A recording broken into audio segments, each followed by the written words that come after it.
ವ್ಯಾಖ್ಯಾಮುದ್ರಾಂ ಕರಸರಸಿಜೈಃ ಪುಸ್ತಕಂ ಶಂಖಚಕ್ರೆ ಬಿಭ್ರದ್ಭಿನ್ನಃ ಸ್ಫಟಿಕರುಚಿರೆ ಪುಂಡರೀಕೆ ನಿಷಣ್ಣಃ ಅಮ್ಲಾನಶ್ರೀರಮೃತವಿಶದೈರಂಶಭಿಪ್ಲಾವಯನ್ಮಾವಿರ್ಭೂಯಾದನಗಮಹಿಮಾ ಮಾನಸೇ ವಾಗಧೀಶಃ ನಮಸ್ತೆ ಪ್ರಾಣೇಶ ಪ್ರಣತ ವಿಭುವಾಯಾವನಿಮಗಾಹ ನಮಸ್ವಾಮಿನ್ ರಾಮಪ್ರಿಯತಮನಮನ್ ಗುರುಗುಣ ನಮಸ್ತುಭ್ಯಂ ಭೀಮ ಪ್ರಬಲತಮ ಕೃಷ್ಣೇಷ್ಟ ಭಗವನ್ ನಮಃ ಶ್ರೀಮನ್ಮಧ್ವ ಪ್ರದಿಶ ಸುದೃಶನ್ನೋ ಜಯ ಜಯ ಶ್ರೀ ಗುರುಭ್ಯೋ ನಮಃ. ನಾರಾಯಣಂ ಸುರಗುರುಂ ಜಗದೇಕನಾಥಂ ಭಕ್ತಪ್ರಿಯಂ ಸಕಲಲೋಕನಮಸ್ಕೃತಂ ಚ ತ್ರೈಗುಣ್ಯವರ್ಜಿತಮಜಂ ಭೀಮಮಾದ್ಯಮೀಶಂ ವಂದೇ ಭುವಗ್ರಂ ಅಮರಾಸುರಸಿದ್ಧವಂದ್ಯಂ ನಾರಾಯಣಂ ನಮಸ್ಕೃತ್ಯ ನರಂ ಚೈವ ನರೋತ್ತಮಂ ದೇವೀಂ ಸರಸ್ವತೀಂ ವ್ಯಾಸಂ ತತೋ ಜಯಮುದೀರೇ.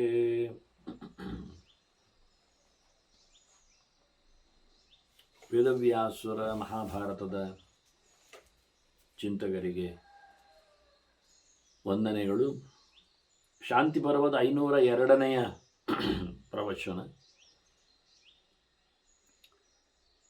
ಕೃಷ್ಣ ಅರ್ಜುನನಿಗೆ ಜ್ಞಾನಿಗಳ ಸಾಮರ್ಥ್ಯದ ಬಗ್ಗೆ ಕೆಲವು ಉದಾಹರಣೆಗಳನ್ನು ಕೊಡ್ತಾ ಬಂದ. ಪುರಾಣಗಳಲ್ಲಿಯೂ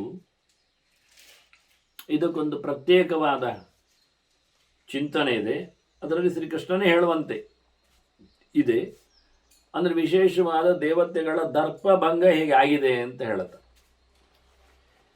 ಇಲ್ಲಿ ಆ ಶಬ್ದವನ್ನು ಕೊಡದೆ ಬ್ರಾಹ್ಮಣರ ಮಹಿಮೆ ಅಂತ ಹೆಸರಿನಲ್ಲಿ ಕೊಟ್ಟ. ಅದರಲ್ಲಿ ಕಾಣುವಂಥದ್ದು ಉಳಿದವರಲ್ಲಿನ ದರ್ಪಭಂಗಗಳೇ ಇರಲಿ, ಅಂದರೆ ಹೇಳುವ ರೀತಿಗಳು ಪುರಾಣಗಳು. ಹಾಗೆ ಇಲ್ಲಿ ಸ್ಥೂಲಶಿರ ಅಂತ ಒಬ್ಬ ಋಷಿ ಮಹರ್ಷಿ, ಅವನು ಮೇರುವಿನ ಪ್ರಾಗುತ್ತರದಲ್ಲಿ ಅಂದರೆ ಈಶಾನ್ಯದಲ್ಲಿ ಅವನು ತಪಸ್ಸು ಮಾಡ್ತಾ ಇದ್ದ. ಸ್ಥೂಲಶಿರ ಮಹರ್ಷಿ ಮೇರು ಪ್ರಾಗುತ್ತರೆ ತಪಸ್ತೇಪೆ ಅಂತ. ಹಾಗೆ ತಪಸ್ಸು ಮಾಡಿದಾಗ ಅವನಿಗೆ ಬಹಳಷ್ಟು ಕಠೋರವಾದ ತಪಸ್ಸಾದ್ದರಿಂದ ದೇವರ ವಿಷಯದಲ್ಲಿ ಆದ್ದರಿಂದ ಪ್ರಾಣದೇವರ ಸಹಾಯ ಅಂತೇಳಿ ಬಹಳ ಚಂದವಾದಂತಹ ಮೆಲುವಾದ ಸುಂದರವಾದ ಪರಿಮಳಯುತವಾದ ಶೀತಲವಾದ ಗಾಳಿ ಅವನ ಮೇಲೆ ಬೀಸಲಿಕ್ಕೆ ಶುರುವಾಯಿತು. ತಸ್ಯ ಅನಿಲಕೃತ ಪರಿತೋಷಸ್ಯ, ಅವನಿಗೆ ತುಂಬ ಖುಷಿಯಾಯಿತು, ಆರಾಮವಾಗ್ತಾ ಇದೆ ಅಂತ. ಕಠೋರವಾದ ತಪಸ್ಸಿನಲ್ಲಿ ಒಂದು ರೀತಿಯ ಸಮಾಧಾನ ಮಾರ್ಧವ. ತುಂಬ ಖುಷಿಪಟ್ಟಾಗ ಆ ಗಾಳಿ ಅವನಿಗಾಗಿ ಬೀಸುವಂಥದ್ದು ಸುತ್ತಲೂ ವಾತಾವರಣವನ್ನು ಚೆಲುವುಗೊಳಿಸಿದೆ ಗಾಳಿ ಬೀಸ್ತಾ. ಹೀಗಾಗಿ ಅಲ್ಲಿನ ಮರಮಟ್ಟುಗಳು ಸಹ ಖುಷಿಪಟ್ಟವು. ಹಾಗಾಗಿ ಸದ್ಯೋ ವನಸ್ಪತಯ ಪುಷ್ಪ ಕೋಟಿಂ ನಿದರ್ಶಿತವಂತಹ, ಅವುಗಳು ತಮ್ಮ ಪುಷ್ಪ ಶೋಭಾಂ ನಿದರ್ಶಿತವಂತ ತುಂಬ ಖುಷಿಯಾಗಿ ಹೂವಿನ ತಮ್ಮ ಫಲಪುಷ್ಪಗಳ ತಮ್ಮ ಏನೊಂದು ಕ್ರಿಯೇಷನ್ಸ್ ಇದೆ ಅದರಿಂದ ತಮ್ಮ ಸೊಬಗನ್ನು ಜಾಸ್ತಿ ಮಾಡಿದವು, ತೋರಿಸಿಬಿಟ್ಟಿದ್ದು. ಇವ ನೋಡಿದ, ಇವನಿಗೆ ಸಿಟ್ಟು ಬಂತು. ಎಲ್ಲ ನೋಡಿ, ಒಬ್ಬ ನಗುವಾಗ ಅವನನ್ನು ನೋಡಿ ಮತ್ತೊಬ್ಬ ನಕ್ಕರೆ ಅವನಿಗೆ ಸಿಟ್ಟು ಬರ್ತದೆ. ಎಂದ ನೀನು ನನ್ನನ್ನು ನೋಡಿ ನಗೋದು ಕೇಳ್ತಾನೆ. ಅವನು ಮತ್ತು ಖುಷಿಯಲ್ಲಿ ಇನ್ನೂ ಚೂರು ಜಾಸ್ತಿ ನಕ್ಕರೆ ಎಂತ ನಾನು ಮರಲನ ಕೇಳ್ತಾನೆ. ನೋಡಿ ಕೂಡಲೇ ಅವನು ಇವನನ್ನು ಮರಲನ ಕೇಳಬೇಕಿತ್ತು. ಇವನು ಕಾರಣ ಇಲ್ಲದೆ ನಕ್ಕಿದ್ದು, ಅವನು ಇವನು ನಕ್ಕಿದ್ದು ನೋಡಿ ನಗುವುದು. ಹೀಗೆ ಇವನಿಗೆ ಸಂಭ್ರಮ ಆದದ್ದು ನೋಡಿ ಒಂದು ಪ್ರಕಾರದಲ್ಲಿ ಜಗತ್ತು ಸಂಭ್ರಮಿಸ್ತಾ ಉಂಟಲ್ಲ ಅನ್ನೋದವನಿಗೆ ಕಂಡು, ನನಗಾಗಿ ನನ್ನ ತಪಸ್ಸಿಗಾಗಿ ಮೆಚ್ಚಿಕೊಂಡ ಈ ವಾತಾವರಣ ಅದು ನಿಮಗೇನು ಅಂತ ಹೇಳಿಕೊಳ್ಳುವ ಒಂದು ಮತ್ಸರವೋ ಏನೋ ಅವನಿಗೆ. ನೋಡಿ, ಋಷಿಗೂ ಎಷ್ಟು ಮತ್ಸರ ಇರ್ತದೆ ಅಂತ. ಹೆಚ್ಚು ಮುಂದೋದಾಗೆ ಹೆಚ್ಚೆಚ್ಚು ವೈರಿಗಳು ಉಂಟಾಗ್ತಾರೆ. ಹಾಗಾಗಿ ಹೆಚ್ಚೆಚ್ಚು ಲೋಭಗಳು, ಮತ್ಸರಗಳು, ಮದಗಳೆಲ್ಲ ಉಂಟಾಗ್ತವೆ. ಕ್ಲಿಶ್ಯತ್ಯಂತರಿತಃ ಜನಃ ಅಂತ ಹೇಳಿದ ಹಾಗೆ ಅತ್ಯಂತ ದಡ್ಡನಿಗೆ ಯಾವ ಪ್ರಕಾರದಲ್ಲಿ ಏನೂ ಇಲ್ಲ ಅವನಿಗೆ. ಹಾಗಾಗಿ ಅತ್ಯಂತ ಎತ್ತರದಲ್ಲಿ ಅವರು ಜನ ಸಮುದಾಯದಲ್ಲಿ ಸಿಗುವುದೇ ಇಲ್ಲ. ಅದರಿಂದ ಅವರಿಗೆ ಸ್ಪರ್ಧೆಯೋ ಮತ್ಸರವೋ ಮದವೋ ಮಾತುಕತೆಯೋ ಬರುವುದೇ ಇಲ್ಲ. ಈ ನಡುವೆ ಸಿಕ್ಕವರಲ್ಲೇ ಕಂಡಾಬಟ್ಟೆ ಒದ್ದಾಟ, ಗುದ್ದಾಟ, ಮೇಲಾಟ ಇವೆಲ್ಲ. ಹೀಗಾಗಿ ಇವ ಒಂದು ರೀತಿಯಿಂದ ಅವುಗಳ ವೈಭವವನ್ನು ಕಂಡು ಶಾಪ ಆಗಿಬಿಟ್ಟ. ನ ಸರ್ವಕಾಲಂ ಪುಷ್ಪ ಬಲವಂತೋ ಭವಿಷ್ಯಥ. ನಿಮಗೆ ಇಷ್ಟ ಬಂದಾಗೆಲ್ಲ ನೀವು ಹಣ್ಣು ಎಲ್ಲ ಕೊಡುವುದು ಬೇಡ ಅಂದುಬಿಟ್ಟ. ನಿಮ್ಮ ಋತುಮಾನಕ್ಕೆ, ನಿಮ್ಮ ಕಾಲಮಾನಕ್ಕೆ ನಿಮಗಾಗುವಾಗಲೇ ನಿಮಗೆ ಅದಾಗಲಿ ಹೇಳಿಬಿಟ್ಟು. ಅಂದರೆ ಮನುಷ್ಯ ಯಾವತ್ತಾದರೂ ಹಡಿತಾನೆ, ಎಂದಾದರೂ ಅವನಿಗೆ ಮದುವೆ ಆಗ್ಬೋದು, ಎಂದಾದರೂ ಅವನು ಮಕ್ಕಳನ್ನು ಪಡಿಬಹುದು, ಕೊಡಬಹುದು. ಅದೊಂದು ಸಮಯದಲ್ಲಿ ಹೊತ್ಕೊಳ್ಳಿಕ್ಕೆ ಇರ್ತದೆ ಅಂತ. ಆದರೆ ಹಕ್ಕಿಗಳಲ್ಲಿ ಹಾಗೊಂದು ಇಲ್ಲ, ಪ್ರಾಣಿಗಳಲ್ಲಿ ಹಾಗೊಂದು ಇಲ್ಲ. ಅವುಗಳಿಗೊಂದು ಮೀಟಿಂಗ್ ಟೈಮೇ ಬೇರೆ, ಅವುಗಳಿಗೆ ಒಂದು ಪ್ರಸವದ ಕಥೆಯೇ ಬೇರೆ. ಆದ್ದರಿಂದ ಈ ನೆಲ್ಲಿ ಬಿಟ್ಟಾಗ, ಹಣ್ಣು ಕಾಯಿ ಎಲ್ಲ ಬಿಟ್ಟಾಗ ಆ ಕಾಲದಲ್ಲಿ ಅದನ್ನು ತಿಂದು ಜಿಂಕೆ ಮುಂತಾದವುಗಳು ತಿಂದು ಅವುಗಳು ತಮ್ಮ ಬಾಣಂತನವನ್ನು ನೇರ್ಪುಗೊಳಿಸ್ತವೆ. ಅವುಗಳಿಗೊಂದು ನ್ಯಾಚುರಲ್ ಮದ್ದು ಇದ್ದಾಗೆ. ಬೇರೆ ಹೊತ್ತಲ್ಲಿ ಅವುಗಳಿಗೆ ಮರಿ ಹಾಕುವುದೇ ಇಲ್ಲ. ಬೇರೆ ಕಾಲಗಳಲ್ಲಿ, ಹೊತ್ತುಗಳಂದರೆ ಕಾಲಗಳಲ್ಲಿ, ಅಂದರೆ ಇದು ಬಹಳ ವಿಶಿಷ್ಟ. ಇಂಥದ್ದೇ ಪ್ರಾಣಿಗಳ ಕಥೆಗಳು ಎಲ್ಲ.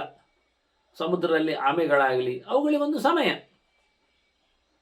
ಹೀಗೆ ಹಕ್ಕಿಗಳಲ್ಲಿ ಮೊಟ್ಟೆ ಇಡುವ ಸಮಯ, ಕೆಲವಕ್ಕೆ, ಎಲ್ಲ ಒಂದೇ ಬಗೆ ಇಲ್ಲ. ಸುಮಾರಾಗಿ ಅವುಗಳಿಗೆ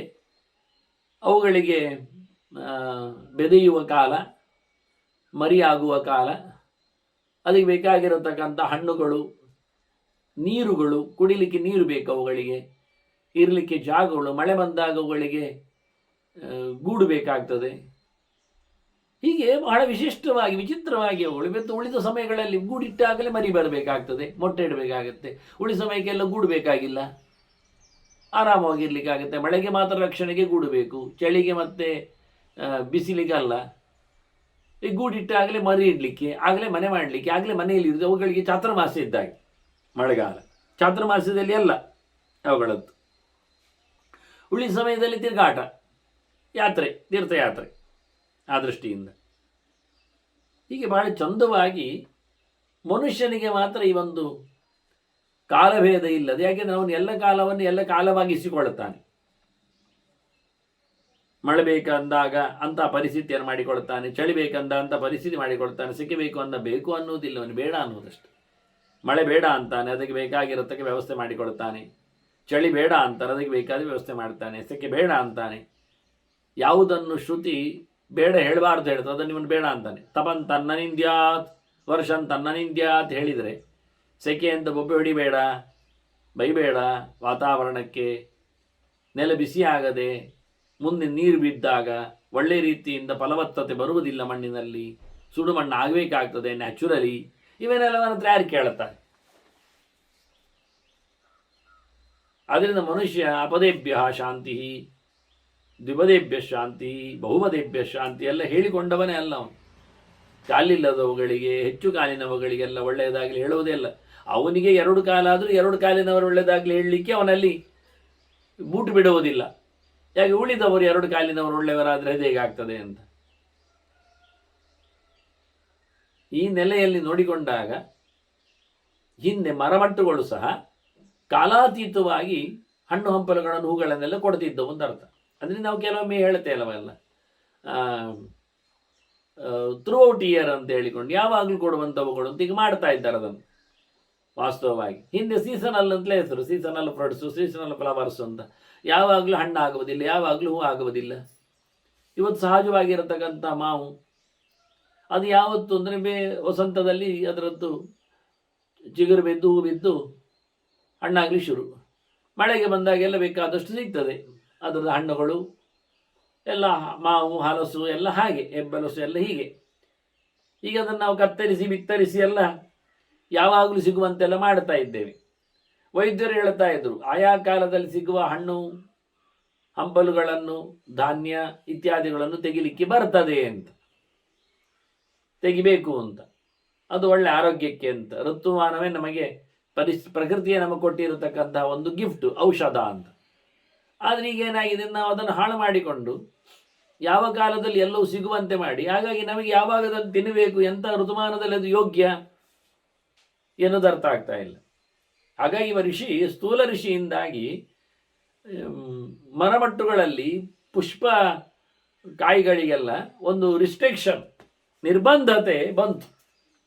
ಸಾಮಾನ್ಯ ಈ ದೇವೋಪಯೋಗಿ ಆದಂಥ ಪುಷ್ಪಗಳಿಗೆಲ್ಲ ಅದೆಲ್ಲ ಆಗುವುದಿಲ್ಲ. ಅವುಗಳು 365 ದಿವಸ ಹೂಗಳನ್ನು ಕೊಡ್ತದೆ, ಸ್ವಲ್ಪ ಹೆಚ್ಚು ಕಡಿಮೆ ಅಂತ. ನೀರು ಹೆಚ್ಚಾಗಿದಾಗ ಸ್ವಲ್ಪ ಜಾಸ್ತಿ ಕೊಡ್ತದೆ, ಚಳಿ ಹೆಚ್ಚಾದಾಗ ಸ್ವಲ್ಪ ಮುರುಟಿಕೊಳ್ತದೆ, ಕಮ್ಮಿ ಮಾಡ್ತದೆ. ಬೀಳ್ತಾ ಮಳೆ ಇದ್ದರೆ ಸ್ವಲ್ಪ ಕಮ್ಮಿ ಆಗ್ತದೆ, ಮಂಡೆ ಮೇಲೆ ಹೊಡೆದಾಗ ಆಗ್ತದೆ ಅವುಗಳಿಗೆ. ಅಂಥವುಗಳು ಸಾಮಾನ್ಯವಾಗಿ ದೇವರ ಪೂಜೆ ಅದಕ್ಕಾಗಿಯೇ ತಯಾರಿಯಾದದ್ದು ಪುಷ್ಪಗಳು. ಅಂದರೆ ದೇವೋಪಯೋಗಿ ಪುಷ್ಪಗಳಿಗೆ ಗತಿಯಾಗಿ.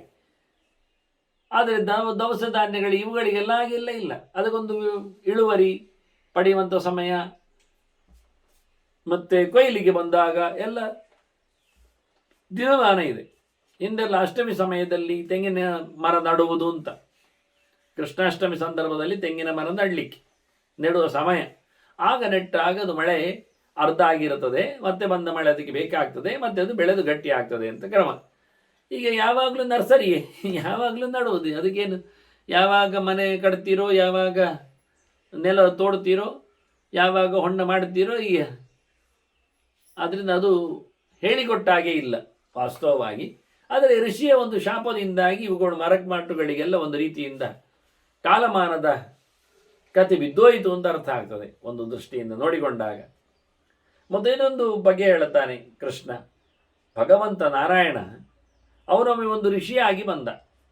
ಆ ಋಷಿಯ ಹೆಸರು ವಡಮಾಮುಖ ಅಂತ. ಅಂದರೆ ಕುದುರೆ ಮೋರೆಯವ ಅಂತ ಅರ್ಥ ನಿಜವಾಗಿ. ಇಲ್ಲಿ ನಾರಾಯಣನೇ ಬಂದದ್ರಿಂದ, ಅವನು ಋಷಿಯಾಗಿ ಬಂದದ್ದು ಅಂತ ಹೇಳಿದ್ರಿಂದ ಅವನು ಹೆಣ್ಣಾಗಿ ಬಂದದ್ದು ಅಂತ ಹೇಳಲಿಕ್ಕೆ ಹೋಗಲಿಲ್ಲ. ಒಡವಾಮುಖ ಎನ್ನುವಲ್ಲಿ ಹೆಣ್ಣು ಕುದುರೆ ಮೋರೆ ಅಂತ ಅರ್ಥ ಕಾಣ್ತದೆ. ಮೋರೆ ಹೆಣ್ಣು ಕುದುರೆದಿರ್ಬೋದು, ಅಂದರೆ ಗಡ್ಡ ಮೀಸೆ ಇಲ್ಲದ್ದು ಅಂತ ಅರ್ಥ ಮಾಡುವ. ಮತ್ತು ಕುದುರೆ ನೋಡುವಾಗಲೇ ಅದು ಹೆಣ್ಣು ಮೋರೆಯಾಗಿ ಕಾಣ್ತದೆ. ಯಾಕೆಂದರೆ ಅದರಲ್ಲಿ ಗಡ್ಡ ಮೀಸೆ ಇಲ್ಲದೇ ಇರೋದ್ರಿಂದ. ಅಲ್ಲ, ಗಡ್ಡ ಮೀಸೆ ಇರ್ತದೆ ಅಂದರೆ ಇರ್ತದಲ್ಲ. ಆಡಿಗೆ ಗಡ್ಡ ಇಲ್ವಾ? ಗಡ್ಡ ಬರಬಾರದು ಅಂತ ಏನಿಲ್ಲ. ಹಾಗಾಗಿ ಮೃಗರಿಗೆ ಗಡ್ಡ ಹರಿದಾಗ ಆಡಿನ ಗಡ್ಡವನ್ನು ಅಂಟಿಸಲಿಲ್ವಾ? ಆ ಗಡ್ಡವನ್ನು ಅಂಟಿಸಲಿಕ್ಕೆ ಬರ್ತದೆ ಮತ್ತೆ ನೋಡಿ. ಅದಕ್ಕೆ ಕೂದಲಿರುವುದು, ಅದಕ್ಕೆ ನಾವು ಸಪ್ತಿಯಿಂದ ಕರೀತಲ್ವ, ಜಟೆ ಉಂಟು ಅಂತ. ಕುದುರೆಗೆ ಜಟೆ ಉಂಟು, ಜಟೆ ಉಂಟು ಅಂತಂದರೆ ಅದು ಹೆಣ್ಣು ಆಯ್ತಲ್ಲ, ಮೋರೆ. ಹೌದು, ಮತ್ತೆ ಕುದುರೆ ಏನೇ ಆಗಿರಲಿ ಮೋರೆ ಅಂತ ಹೆಣ್ಣಿದ್ದೆ. ಯಾವ ಕುದುರೆಗೂ ಹೆಣ್ಣು ಮೋರೆ. ಅದು ಗಂಡು ಮೋರೆ ಆದರೂ ಹೆಣ್ಣು, ಗಂಡಾದರೂ ಕುದುರೆ, ಹೆಣ್ಣಾದರೂ ಕುದುರೆ. ಮೋರೆಯಲ್ಲಿ ಕೂದಲುಂಟೆ, ಚಂದ ಮಾಡಿ ಬಾಚಲಿಕ್ಕೆ ಬರ್ತದೆ, ಭಾರಿ ಚಂದವಾಗಿ ಉದ್ದನೆಯ ಬಾಲದ ಹಾಗೆ. ಅದಕ್ಕೆ ತಲೆಯಲ್ಲಿಯೂ ಕೂದಲುಂಟು, ಅಂದರೆ ಅದು ಮಡಿ ಅಂತ ಅರ್ಥ ಆ ಲೆಕ್ಕದಲ್ಲಿ. ಶಿಖಾವಂತಹ ಜುಟ್ಟು ಉಂಟು ಅವುಗಳಿಗೆ. ನವಿಲಿಗೆ ಜುಟ್ಟು ಅಂತ ಕರೀತಾರೆ, ಅದನ್ನು ಶಿಖಿ ಅಂತ ಕರಿತೇವೆ ನಾವು ಹಕ್ಕಿ ಜಾತಿಗಳಲ್ಲಿ. ನವಿಲನ್ನು ನಾನು ಜುಟ್ಟಿನವಳು ಅಂತ ಹೇಳ್ತೇವೆ, ಜುಟ್ಟುಂಟವರಿಗೆ ಅಂತ. ಅದು ಎರಡಕ್ಕೂ ಜುಟ್ಟುಂಟು, ಹೆಣ್ಣಿಗೂ ಗಂಡಿಗೂ. ಇಲ್ಲಿ ಒಬ್ಬ ಋಷಿಯಾಗಿ ತಪಸ್ಸು ಮಾಡುವಾಗ ಮೇರುವಿನಲ್ಲೇ ತಪಸ್ಸು ಮಾಡುವಾಗ ಅವನಿಗೆ ಇಷ್ಟ ಆಯಿತು, ಸಮುದ್ರವನ್ನು ಬರಲಿಕ್ಕೆ ಹೇಳಿದ. ಎಲ್ಲಿ ಮೇರು ನೋಡಿ, ಎಲ್ಲಿ ಸಮುದ್ರ ಎಲ್ಲಿ ನೋಡಿ. ಬರಲಿಕ್ಕೆ ಹೇಳಿದರೆ ಅದು ಮಧ್ಯದಲ್ಲಿ ಇರುವುದು ಮೇರು, ದ್ವೀಪದ ಮಧ್ಯದ್ದು. ದ್ವೀಪದ ಸುತ್ತಕ್ಕೆ ಸಮುದ್ರ ಇರುವುದು. ಸಮುದ್ರ ಬರಲಿಕ್ಕೆ ಹೇಳಿದರೆ ಸಮುದ್ರ ಅಲ್ಲಿಂದ ಇಲ್ಲಿ ಬರ್ತದ? ಅಲ್ಲ, ಋಷಿ ಹೇಳಿದರೆ ಬರಬೇಕು. ಇವ ನಾರಾಯಣನೇ ಬೇರೆ, ಬರಬಾರ್ದು ಅಂದರೆ ಹೇಗಾದರೂ ಬರಬಹುದು. ಸಮುದ್ರ ಬರಲಿಲ್ಲ, ಇವನು ಸಿಟ್ಟು ಬಂತು. ಆತ್ಮಗಾತ್ರೋಷ್ಮಣ ಸ್ಥಿಮಿತ ಜಲಹ, ನೀರನ್ನೆಲ್ಲ ತನ್ನ ಮೈಯ ಬಿಸಿಯಿಂದ ನೀರನ್ನೆಲ್ಲ ಕುದಿಸ್ಲಿಕ್ಕೆ ಶುರು ಮಾಡಿದ. ಎಷ್ಟು ಜೋರಾಗಿತ್ತು ಕೇಳಿದರೆ, ಸ್ವೇದ ಪ್ರಸ್ಯಂದನ ಸದೃಶ ಚಾಸ್ತಿಯ ಲವಣಭಾವೋ ಜನಿತ. ಇವನ ಮೈ ಬಿಸಿಯಾಗಿ ಮೈಯಲ್ಲಿ ನೀರು ಬರಲಿಕ್ಕೆ ಶುರುವಾಯಿತು. ಮೈ ಬಿಸಿ ಆದರೆ ಬೆವರು ಬರ್ತದಲ್ಲ, ಹಾಗೆ ಬೆವರು ಬಂದು ಆ ಸಮುದ್ರಕ್ಕೆ ಇಳಿದು ಸಮುದ್ರ ಪೂರ ಉಪ್ಪು ಮಯ ಆಯಿತು. ನೋಡಿ, ಸಮುದ್ರ ಉಪ್ಪಾಗ್ಲಿಕ್ಕೆ ಒಂದು ಕಾರಣ. ಮತ್ತೆ ಇನ್ನೊಂದು ಕಡೆಯಿಂದ ಹೇಳ್ತಾರೆ ಸಮುದ್ರ ಉಪ್ಪಾಗ್ಲಿಕ್ಕೆ ಕಾರಣ ಅಂತ ಕೇಳಿದರೆ, ಅವ ಕುಡ್ದಾಕಿದ್ದು ಅಗಸ್ತ್ಯ ಋಷಿಯ ದುಂದುವಿನ ಸಂಹಾರಕ್ಕಾಗಿ ವ್ಯವಸ್ಥೆ ಆಗುವಾಗ, ರಾಕ್ಷಸನ ಸಂಹಾರಕ್ಕಾಗುವ ವ್ಯವಸ್ಥೆ ಮಾಡುವಾಗ, ಮತ್ತು ಕೊನೆಗೆ ಅವನು ಬೇಕು ಹೇಳಿದ್ದಕ್ಕೆ ಹುಚ್ಚೊಯ್ದದ್ದು ಅಂತ ಹೇಳಿ ಅದು ಉಪ್ಪಾದದ್ದು ಅಂತ ಇಲ್ಲಿ ಹೇಳ್ತಾರೆ. ಇದು ಬೆವರಿನ ಕತೆ, ನಾರಾಯಣನ ಮೈಯ ಬೆವರಿನ ಕಥೆಯಿಂದಾಗಿ ಆಯಿತು. ಹಾಗಾಗಿ ಯಾರು ಕುಡಿಯುವುದಿಲ್ಲ. ಅಪೇಯೋ ಭವಿಷ್ಯಸಿ ಅವನು ಶಾಪ ಆಗಿಬಿಟ್ಟ. ಅದನ್ನು ಬೆವರಿನಿಂದ ತೋಯಿಸಿ ನಿನ್ನ ಯಾರು ಕುಡಿಬಾರ್ದು ಹೇಳಿಬಿಟ್ಟ. ಆದ್ರಿಂದ ಇವತ್ತು ಸಹ ಒಡವಾಮುಖೇನ ಪೆಪೀಯಮಾನಂ ಮಧುರಂ ಭವಿಷ್ಯತಿ ಅವ ಹೇಳ್ತಾನೆ, ನಾನು ಕುಡಿದ್ರೆ ಹೇಳಿ ಅದು ರುಚಿ ಆಗ್ತದೆ ಅಂತ. ಅವನು ಎಲ್ಲಿ ಎಷ್ಟು ಕುಡಿತಾನೆ, ಎಲ್ಲಿ ಕುಡಿತಾ ಇರ್ತಾನೆ. ಅದ್ಯಾಪಿ ಒಡವಾಮುಖೇನ ಪೀಯತೆ, ಇವತ್ತು ಕುಡಿತಾ ಉಂಟಂತೆ ಆ ಋಷಿ ಮಧ್ಯದಲ್ಲಿ. ಆದ್ರಿಂದಲೇ ಮಧ್ಯದಲ್ಲಿ ಒಂದು ಒಡವಾನಲ ಅಂತ ಬೆಂಕಿ ಉಂಟು. ಆ ಬೆಂಕಿಯಲ್ಲಿ ಇವನ ಆತ್ಮ ತಾಯಿಯೂ ಇರಬಹುದು, ಇರಬೇಕಲ್ಲ. ಅದು ಅವರು ಆ ಸೃಷ್ಟಿಯೇ, ಅವನು ತನ್ನ ಸಿಟ್ಟಿನಲ್ಲಿ ಬಿಟ್ಟದ್ದು ನಿಜವಾಗಿ ಬೆಂಕಿ. ನನಗೆ ತುಂಬ ವಿಷಯ ಇದೆ ಸಮುದ್ರದಲ್ಲಿ. ಸಮುದ್ರ ಮಧ್ಯದಲ್ಲಿ ಬೆಂಕಿ ನೀರನ್ನು ಕುಡಿತಾ ಉಂಟು ನೋಡಿ. ಅಷ್ಟು ದೊಡ್ಡ ಸಮುದ್ರ ಆದರೂ ಬೆಂಕಿಯನ್ನು ನಂದಿಸಲಿಕ್ಕೆ ಆಗುವುದಿಲ್ಲ ಅದಕ್ಕೆ. ಅದು ಸುನಾಮಿಯಲ್ಲಿ ಎಂತ ತೆಂಗಿನ ಮರ ಎತ್ತರದಲ್ಲಿ ನೀರು ಹಾರಿದ್ರು ಬೆಂಕಿ ಅದರ ಮೇಲೆ ಹೋಗಿ ಕೂತ್ಕೊಳ್ತದೆ. ಹಾಗೆ ಇವ ಒಡವಾಮುಖ ಋಷಿ ಸಮುದ್ರದಲ್ಲಿ ಕೂತು ಇವತ್ತು ನೀರು ಕುಡಿತಾ ಇದ್ದಾನಂತೆ ನೋಡಿ. ಸಮುದ್ರದ ಮೇಲಿನ ಋಷಿಯ ಪೌರುಷ. ಇನ್ನೊಂದು ಕಡೆ ನೋಡಿ, ಭೃಗು ಋಷಿ. ನಮಗೊತ್ತು ಭೃಗು ಋಷಿ ಯಾರು ಅಂತ ಎಲ್ಲ. ಚತುರ್ಮುಖನ ಮಗನಾಗಿ ಬಂದವ. ಅವನು ಒಂದು ದಿವಸ ಹೋಗಿ ಕೇಳ್ತಾನಂತೆ ಹಿಮಾಲಯನ ಹತ್ರ, ಕನ್ಯಾ ಮೇದೇಹಿ ಅಂತ, ಉಮೆಯನ್ನು ನನಗೆ ಕೊಡು ಅಂತ. ನೋಡಿ, ಪಾರ್ವತಿಯನ್ನು ನನಗೆ ಕೊಡಬೇಕು ಅಂತ. ಆಗ ತಾನೇ ಪಾರ್ವತಿ ಹುಟ್ಟಿದ್ದು. ಅಂದರೆ ದಕ್ಷನ ಮಗಳಾಗಿ ಸತಿಯಾಗಿದ್ದವಳು ಗಲಾಟೆಯಲ್ಲಿ ಎಬ್ಬಿಸಿಕೊಂಡ ಬಳಿಕ ಅಪ್ಪನ ಮೇಲಿನ ವಿರೋಧದಿಂದ ತನ್ನತನವನ್ನು ತಾನು ಕಳೆದುಕೊಂಡು ಮತ್ತೆ ಹಿಮಾಲಯನಲ್ಲಿ ಮೇನಕೆಯಲ್ಲಿ ಹುಟ್ಟಿ ಬಂದಿದ್ದಾಳೆ. ಘೋರವಾದ ತಪಸ್ಸೆಲ್ಲ ಮಾಡ್ತಾ ಇದ್ದಾಳು ಉಮೆ ಪಾರ್ವತಿ. ಈಕೆಯನ್ನು ಕೊಡು ಅಂತ ಭೃಗು ಋಷಿ ಕೇಳುವುದು ಹೋಗಿ. ಆಗ ಹೇಳ್ತಾನೆ ಹಿಮಾಲಯ, ಅವಿಲಷಿತೋ ವರಹ ದುಹಿತು ರುದ್ರ ಇತಿ. ಅವಳಿಗೆ ಮಗಳಿಗೆ ಶಿವ ಬೇಕು ಅಂತ ಇಷ್ಟ ಉಂಟಲ್ಲ, ಶಿವನನ್ನು ಅವಳು ಬಯಸ್ತಾ ಇದ್ದಾಳಲ್ಲ, ಆದ್ದರಿಂದ ಕೊಡ್ಲಿಕ್ಕೆ ಆಗುವುದಿಲ್ಲ ಅಂತ ಹೇಳಿಬಿಟ್ಟ. ನೋಡಿ, ಹಿಂದೆ ಕೇಳಿದವರಿಗೆಲ್ಲ ಹುಡುಗಿಯನ್ನು ಕೊಡುವುದಿಲ್ಲ ಉಂಟಲ್ಲ ಹೇಳಿ ಅವಳ ಅಭಿಪ್ರಾಯವನ್ನು ಕೇಳ್ತಿದ್ರು ಅಂತ ಅರ್ಥ ಕಾಣ್ತದೆ ನೋಡಿ. ಹಾಗಾಗಿ ಉಮೆಯನ್ನು ಕೊಡುವುದಿಲ್ಲ ಹೇಳಿಬಿಟ್ಟವ. ಸಿಟ್ಟುವಂತಲ್ಲ ಭೃಗು ಋಷಿಗೆ. ನೀನು ಭಯಂಕರ ರತ್ನಾಕರ ಅಂತ ನೀನು ಫೇಮಸ್ಸು, ಮುಟ್ಟಿದ್ದೆಲ್ಲೆಲ್ಲ ಸಿಕ್ಕಿದ್ದೆಲ್ಲೆಲ್ಲ ನಿನ್ನಲ್ಲಿ ರತ್ನಗಳೆಲ್ಲ ಸಿಗ್ತವೆ ರಾಶಿಗಟ್ಟಲೆ, ಇನ್ನು ಮುಂದೆ ಆಗುವುದೇ ಬೇಡ ಹೇಳಿಬಿಟ್ಟ. ನರತ್ನಾನಾಂ ಭವನಂ ಭವಾನ್ ಭಾಜನಂ ಭವಿಷ್ಯಸಿ. ಆಯ್ತಾ ಇಲ್ವಾ? ಈಗ ನೋಡಿದರೆ ಅವನ ಖಾಲಿ ಕಲ್ಲು ಕರ ಅಷ್ಟೇ, ರತ್ನಕರ ಇಲ್ಲ. ಬೇಕಾದಷ್ಟು ರತ್ನಗಳೆಲ್ಲ ಹಿಮಾಲಯದಲ್ಲಿ ಸಿಕ್ತಿದ್ದವು ಎನ್ನುವುದು ಸತ್ಯ. ಹೇಳಿದ್ದು ಹೌದು. ಇವತ್ತು ಯಾವ ರತ್ನಗಳು ಸಿಗುವುದಿಲ್ಲ, ಖಾಲಿ ಕಲ್ಲಬಂಡೆಗಳೆಲ್ಲ ಇರುವುದು, ಹಿಮ ಬಂಡೆಗಳೆಲ್ಲ ಸಿಗ್ತವೆ. ನೋಡಿ ಎಂತ ಆಯ್ತಲ್ಲ ಅವನ ಶಾಪ. ಇವತ್ತು ಹೋಯಿತು. ಒಬ್ಬ ಯಾರೋ ಶಾಪ ಆಗಿ ಬಿಡೋದು, ಮುಂದಿನವರಿಗೆಲ್ಲ ಇಲ್ಲ. ಏಕ ಕರ್ಮಾಣಿ ಗುರುತೆ ಫಲ ಮುಕ್ತೆ ಮಹಾಜನ ಅಲ್ಲ. ಈಗ ಇದ್ರೂ ಹಿಮಾಲಯವೇ ಇರ್ತಿರಲಿಲ್ಲ. ಯಾಕೆ? ಎಲ್ಲ ಬ್ರಿಟಿಷರು ದೋಚಿಕೊಂಡು ಹೋಗ್ತಿದ್ರು. ಮತ್ತೆಂದು ನಾವು ಬೆಪ್ಪಗಳು, ನಾವು ಸುಮ್ಮನೆ ಹೀಗೆ ಕೂತ್ಕೊಂಡು ಲಡಾಯಿ ಮಾಡ್ತಾ ಇರೋದು ಒಬ್ಬರಿಗೊಬ್ಬರಿಗೆ. ಎಲ್ಲ 8 ದಿಕ್ಕಿಗೆ 8 ಮೋರೆ. ಎಷ್ಟು ಜನರನ್ನು ಕುಳ್ಳಿರಿಸಿದ್ರು, ಪೂಜೆ ಪುನಸ್ಕಾರಕ್ಕೆ ಅಂತ ಹೇಳಿದರು. ನಮ್ಮದು ಕತೆ ಅಂತ ಕೇಳಿದರೆ ಪ್ರತಿಯೊಬ್ಬರು ಒಂದು ದಿಕ್ಕನ್ನೇ ನೋಡ್ಲಿಕ್ಕೆ ಹೋಗಿ ಎಷ್ಟು ಹತ್ತಿರದಲ್ಲಿ ಕೂತಿದ್ರು ಪಕ್ಕದವ ಕಾಣುವುದಿಲ್ಲ. ಅದು ಯಾವ ವ್ಯಕ್ತಿ ಆದ್ರೇನು, ಎಷ್ಟು ದೊಡ್ಡ ಖಾತೆಯಲ್ಲಿ ಕೂತವನಾದ್ರೂ ಏನು, ಆ ರೀತಿ ಆಗಿಬಿಟ್ಟಿದೆ. ಅದರಿಂದ ರತ್ನಾಕರ ಇಲ್ಲ, ಈಗ ಮುಗಿದೋಯ್ತು. ಶಿಲಾಕರ ಅಷ್ಟೇ ಈಗ, ಹಿಮಾಕರವ. ಹಾಗಾಗಿ ಒಳ್ಳೆ ರೀತಿಯಿಂದ ಹಿಂದೆ ಈ ಬ್ರಾಹ್ಮಣನನ್ನು ಮತ್ತು ಕ್ಷತ್ರಿಯನನ್ನು ಒಟ್ಟಾಗಿ ಬದುಕುವಂತೆ ಜಗತ್ತು ಮಾಡಿತ್ತು. ಪೂರಕವಾಗಿ ಅವರ ಬದುಕು. ಹಾಗಾಗಿ ಕ್ಷತ್ರಿಯನಿಗೂ ಈ ಬ್ರಹ್ಮ ಶಕ್ತಿ ಅನುಕೂಲ ಆಗಿದ್ದರೆ ಒಳ್ಳೆಯ ಆಡಳಿತ ಆಗ್ತಾಯಿತ್ತು. ಕ್ಷತ್ರಮಪಿ ಬ್ರಾಹ್ಮಣ ಪ್ರಸಾದೇನ ಪೃಥ್ವೀಂ ಬುಭುಜೆ. ಹಿಂದೆಲ್ಲ ಹೀಗೆ ನಾವು ಲೋಕದಲ್ಲಿ ನೋಡ್ತಾ ಇದ್ದೇವಲ್ಲ, ಚಾಣಕ್ಯನಾಗಲಿ, ಚಂದ್ರಗುಪ್ತನಾಗಲಿ, ಇವನನ್ನೆಲ್ಲ ತೆನಾಲಿಯನ್ನಾಗಲಿ, ಇವರನ್ನೆಲ್ಲ ಗಮನಿಸಿಕೊಂಡಾಗೆಲ್ಲ ಜ್ಞಾನಿಗಳ ಶಕ್ತಿ ಅದು ಪೂರ್ಣಯ್ಯ, ಸುಮಾರು ಜನ ಇದ್ದಾರೆ ಗುರುತಿಸ್ಲಿಕ್ಕೆ ಬೇಕಾದರೆ. ಬಹಳ ಒಳ್ಳೆಯ ಪ್ರಕಾರದಲ್ಲಿ ರಾಜರು ಎಷ್ಟು ಎತ್ತರದಲ್ಲಿ ಗಟ್ಟಿಯಾಗಿ ಬದುಕ್ತಾರೆ, ದೇಶವನ್ನು ಆಳುತ್ತಾರೆ ಒಂದು ಜ್ಞಾನಶಕ್ತಿಯಿಂದ ಅನ್ನುವುದನ್ನು ಅರ್ಥ ಮಾಡಿಕೊಳ್ಳಲಿಕ್ಕೆ ಬರ್ತದೆ. ಹೀಗೆ ಬ್ರಹ್ಮಕ್ಷತ್ರಗಳು ಒಟ್ಟಾಗಿರತಕ್ಕ ಕಥೆಯನ್ನು ಉಲ್ಲೇಖ ಮಾಡುತ್ತಾ ಕೃಷ್ಣ ತದೇ ತದ್ ಬ್ರಹ್ಮಕ್ಷತ್ರಂ ಅಗ್ನಿಶೋಮೀಯಂ ಅಂತ ಕೊನೆಗೊಳಿಸ್ತಾನೆ. ಇದನ್ನೇ ನಾನು ಅಗ್ನಿಸೋಮ ಅಂತ ಹೇಳಿದ್ದು. ಇದು ಎಲ್ಲ ಕಡೆಯಲ್ಲಿ ಬಹಳಷ್ಟು ವ್ಯಾಪ್ತವನ್ನು ಪಡೆದಿದೆ. ಅಗ್ನಿ ಮತ್ತು ಸೋಮ ಅಂದರೆ ಸೂರ್ಯನ ತೇಜಸ್ಸು ಅಗ್ನಿಯಲ್ಲಿ ನಿರಂತರವಾಗಿ ಕೂತಿದ್ದರಿಂದಲೂ ನಮಗೆ ಸೂರ್ಯನನ್ನು ಹಿಡಿಲಿಕ್ಕೆ ಅಗ್ನಿಯಲ್ಲೇ ಆರಾಧನೆ ಆಗಲಿಕ್ಕೆ ಹೋಗಿ ಈ ಅಗ್ನಿ ಸೋಮದ ಬಗ್ಗೆ ಇದು ನೈವೇದ್ಯ ಪ್ರಕರಣಗಳಲ್ಲೆಲ್ಲ ತುಂಬ ಕಡೆ ಬರುವಂಥದ್ದು. ನಾನು ಅದನ್ನು ಸಂಧ್ಯಾ ಸಮೀಕ್ಷೆಯಲ್ಲಿ ಗುರುತಿಸಿದ್ದೇನೆ ಅಂತ ಹೇಳಿದೆ, ನಾನು ಬರೆದು ಕೊಟ್ಟಿದ್ದೇನೆ. ಒಂದು ಪ್ರಕರಣದಲ್ಲಿ ಅದು ಬೇಕಾದಾಗ ಅದನ್ನು ಗುರುತಿಸಿದ್ದೇನೆ ಅಂತ. ಹಾಗೆ ಬಹಳ ದೊಡ್ಡದಾದ ಸಂಗತಿ ಇದು. ಮಹಾಭಾರತದಲ್ಲಿ ಆಗಲಿ ಇತರ ಪುರಾಣಗಳಲ್ಲಿ ಆಗಲಿ ಬಹಳ ಅದ್ಭುತವಾದಂತಹ ಒಂದು ಚಿಂತನೆ ಅಗ್ನೇಶ್ವಮಯ್ಯ. ಜಗದ್ಧಾರ್ಯತೆ ತೇನ ಅಂತಾನೆ ಕೃಷ್ಣ. ಇದರಿಂದಾಗಲಿ ಜಗತ್ತು ನೆಲೆಗೊಂಡಿದೆ. ಒಂದು ತಂಪು ಒಂದು ಬಿಸಿ ಅಂತ. ಇದನ್ನೇ ಕೃಷ್ಣ ಹೇಳುದು ಶೀತೋಷ್ಣ ಸುಖ ದುಃಖದಾಹ ಅಂತ ಹೇಳಿದ್ದು ಅದನ್ನೇ ಕೃಷ್ಣ ಹೇಳುವಾಗ. ತಂಪು ಮತ್ತು ಬಿಸಿ ಅದು ಮನುಷ್ಯನ ಸಹಜವಾದ ಬದುಕು, ಎಲ್ಲಕ್ಕೂ ಹೋಲಿಕೆ ಅದು. ತಂಪಾಗಿರುವಂತಹ ಮಾತು, ಬಿಸಿಯಾದಂತಹ ಮಾತು ಅನ್ನುವ ನೆಲೆಯಲ್ಲಿ ಹೇಳಿಕೊಂಡಾಗೆ ತಂಪಾದ ವಾತಾವರಣ, ಬಿಸಿಯಾದ ವಾತಾವರಣ ಅಂತ. ತಂಪಾದ ಪಾನೀಯಗಳು, ಬಿಸಿಯಾದ ಪಾನೀಯಗಳು ಅಂತ.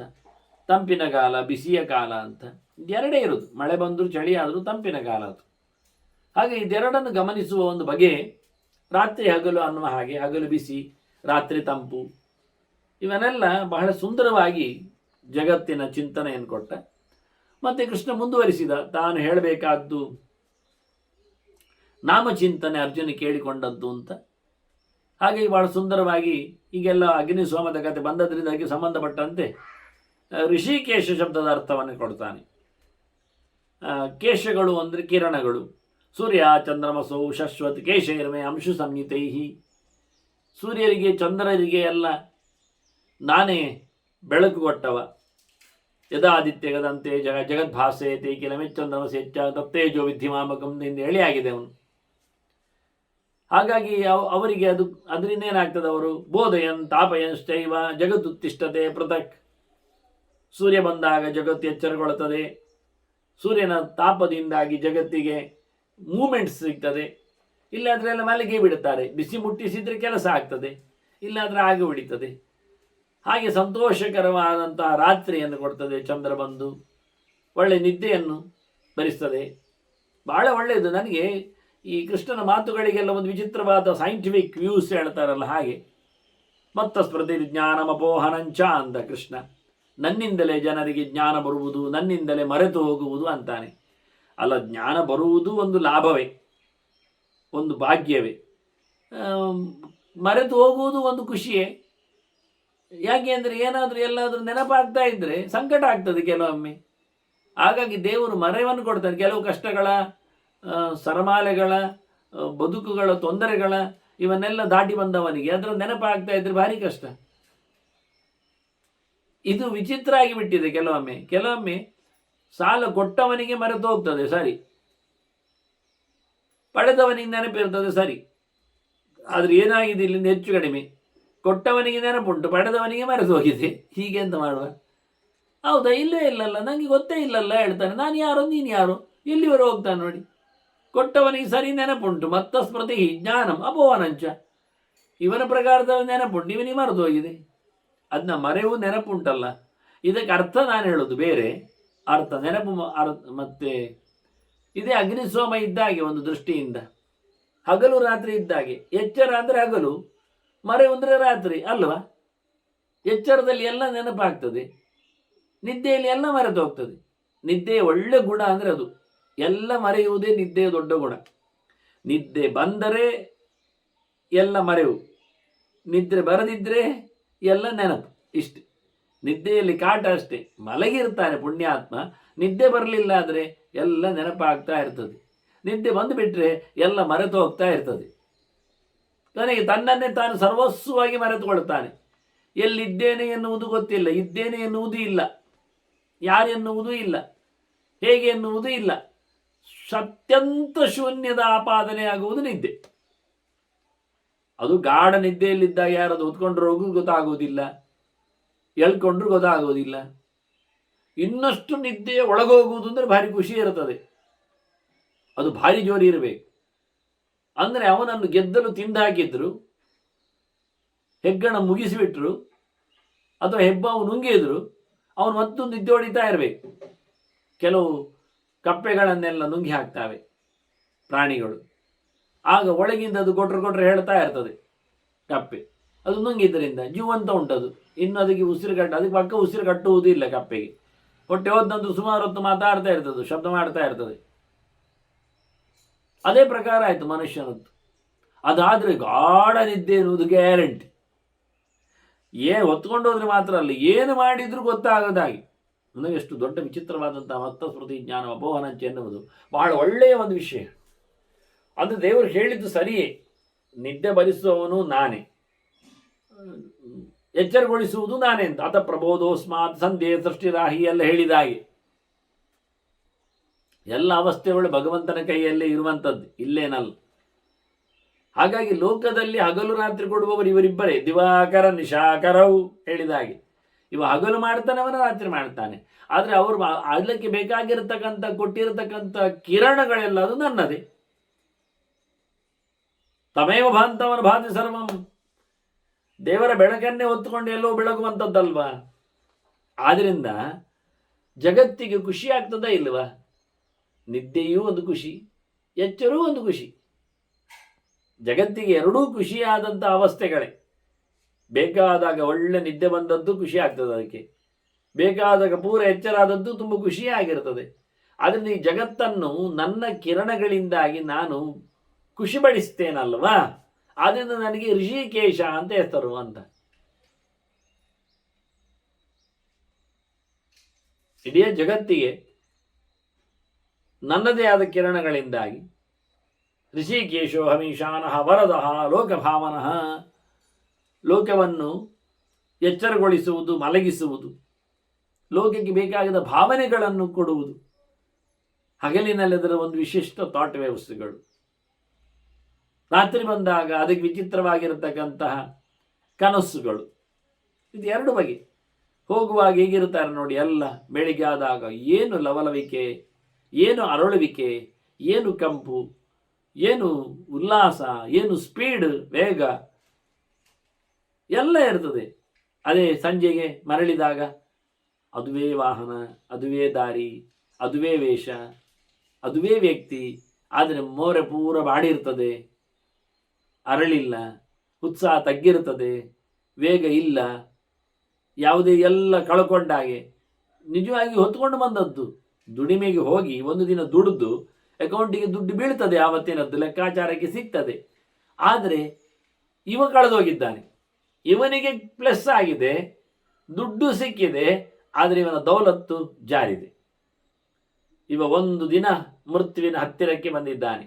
ಹಿಂದೆ ಬಂದಾಗ ಅದೇ ಮನೆ, ಅದೇ ವಾಹನ, ಅದೇ ಜನ, ಅದುವೇ ಎಲ್ಲ ವಾತಾವರಣ ಪರಿಸ್ಥಿತಿ. ಆದರೆ ಇವನು ಮಾತ್ರ ಒಂದು ದಿನ ಓಲ್ಡ್, ಹೋದಾಗದ ಬದುಕು ಬಂದಾಗದ ಹೊತ್ತಿನಲ್ಲಿ ಸಿಗಲಿಲ್ಲ. ಇದೆ ವಿಚಿತ್ರ. ಅಂದರೆ ಬೆಳಿಗ್ಗೆ ಬೋಧಯನ್, ಸಂಜೆ ತಾಪಯನ್. ಈ ಶ್ಲೋಕಕ್ಕೆ ಅರ್ಥಗಳು ಬೋಧಯನ್ ತಾಪಯನ್ ಸ್ಟಾಪಿ ಅಂತ ಹೇಳಿದ ಹಾಗೆ. ಬೆಳಿಗ್ಗೆ ಎಚ್ಚರ ಆಗಿದೆ, ಪ್ರಬುದ್ಧ ಆಗಿದೆ, ಕಮಲ ಅರಳಿದೆ, ಪ್ರತಿಯೊಂದು ಎಸಳುಗಳಲ್ಲಿ ಒಂದು ಸೊಬಗಿದೆ. ಆದರೆ ಅದುವೇ ಸೂರ್ಯ ಕಂತಿದಾಗ ಅದುವೇ ತಾವರೆ ಮುದುಡಿದೆ, ಪ್ರತಿಯೊಂದು ಎಸಳು ಕಂತಿದೆ, ಎಲ್ಲವೂ ತನ್ನತನವನ್ನು ಕಳ್ಕೊಂಡಿದೆ. ಎಲ್ಲಿಯೋ ಒಂದು ಕಡೆಯಲ್ಲಿ ಅದರ ಗಂಧವೂ ಸಹ ಲೀನವಾಗಿದೆ, ಚೆಲುವಿನಂತೆ. ಹಾಗಾಗಿ ಬಹಳ ಚಂದವಾದಂತಹ ಅರ್ಥಗಳಿವೆಲ್ಲ, ಬಹಳ ಸುಂದರವಾಗಿದೆ. ಮನುಷ್ಯನನ್ನು ಇದೇ ರೀತಿಯಾಗಿ ದಿವಾಕರ ನಿಶಾಕರರು ಬಂಧಿಸ್ತಾ ಇದ್ದಾರೆ, ನಡೆಸಿಕೊಡ್ತಾ ಇದ್ದಾರೆ ಅನ್ನೋ ನೆಲೆಯಲ್ಲಿ ಅದು ನಾನೇ ಅಲ್ವಾ, ನನ್ನದೇ ಕಣ್ಣುಗಳಲ್ಲಿ ಅವರು ಬಂದವರಲ್ವಾ, ಹುಟ್ಟಿ ಬಂದವರಲ್ವಾ ಅಂತ. ಸೂರ್ಯ ಚಂದ್ರ ವಸವ ನೇತ್ರೆ ಅಂತ ಇದು ಪ್ರಮಾಣಗಳನ್ನು ಕೊಟ್ಟಿದ್ದೇನೆ ಒಂದು ಕಡೆಯಲ್ಲಿ. ನಾನು ಕಣ್ಣಿನಲ್ಲೇ ಬಂದದ್ದು, ಮನಸ್ಸಿನಲ್ಲೇ ಚಂದ್ರ ಬಂದದ್ದು ಅಂತ ಆಗಿದ್ರು, ಇದು ಕಣ್ಣಿನಲ್ಲಿಯೂ ಸೂರ್ಯಚಂದ್ರ ಬಂದದ್ದನ್ನು. ಸೋಮ ಸೂರ್ಯ ಆಗಲಿ ಲೋಚನ ಅಂತ ಇಲ್ವಾ,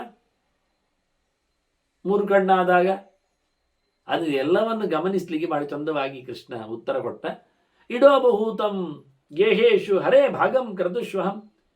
ಮನೆಯಲ್ಲಿ ಬೇಕಾದಷ್ಟು ಹೋಮ ಹವನ ಮಾಡ್ತಾರೆ, ಆಹುತಿ ಕೊಡ್ತಾರೆ, ಅದನ್ನು ನಾನು ಅಪಹಾರ ಮಾಡುತ್ತೇನೆ, ಪಡಿತೇನೆ. ಅಪಹಾರ ಅಂದರೆ ಕೊಟ್ಟದ್ದನ್ನು ತಗೊಳ್ತೇನೆ ಅಂತ. ಅವರು ಕೊಟ್ಟ ಆಹಾರವನ್ನು ನಾನು ಸ್ವೀಕರಿಸ್ತೇನೆ. ಆದ್ದರಿಂದ ಹರೇ ನಾನು ತಗೊಳ್ತೇನೆ. ಹರೇ ತರೇ ತಾಮರೇಯು ಹರೇ ಹೇ, ನಾನು ಸ್ವೀಕಾರ ಮಾಡುವುದರಿಂದ ನನಗೆ ಹರಿ ಅಂತ ಹೆಸರು. ಮತ್ತೆ ನನ್ನ ಬಣ್ಣವೂ ಹಾಗೆಯೇ ವರ್ಣೋಮೆ ಹರಿತಃ ಶ್ರೇಷ್ಠ ತಸ್ಮಾ ಹರಿ ಅಹಂ ಸ್ಮೃತಃ. ನನಗೆ ಚಂದವಾದ ಬಣ್ಣ ಉಂಟು, ಪಚ್ಚೆ ಮಣಿಯ ಹಾಗೆ. ಎಷ್ಟೋ ಜನರು ಇವತ್ತು ಕನ್ಫ್ಯೂಸೇ, ನಿಮಗೂ ಕನ್ಫ್ಯೂಸ್ ಮಾಡ್ತೇನೆ ನೋಡಿ ಎಷ್ಟು ಚೆನ್ನಾಗಿದೆ ಅಂತ. ಹೆಚ್ಚಿನವರಿಗೆಲ್ಲ ಪಚ್ಚೆ ಮತ್ತು ನೀಲಿ ಇದು ಬಣ್ಣದಲ್ಲಿ ಅವರು ಸೋಲುವುದು. ಇದು ಪಚ್ಚೆಯ ಇದು ನೀಲಿಯ ಅವರೇ ಕೇಳ್ತಾರೆ, ಇದು ಪಚ್ಚೆಯ ಕೇಳುವವರಿದ್ದಾರೆ. ಸೀರೆ ಉಟ್ಟ ಬಳಿಕ, ಚೀಲ ಹಿಡಿದ ಬಳಿಕ, ಕೊಡೆ ಅರಳಿಸಿದ ನಂತರ. ಅದು ಅತ್ತ ಪಚ್ಚೆಯನ್ನು ನೀಲಿಗೊಳಿಸಲಿಕ್ಕೆ ಒಂದು ವಿಧಾನ ಉಂಟು, ಹೇಳಿಕೊಡುತ್ತೇನೆ ನೋಡಿ.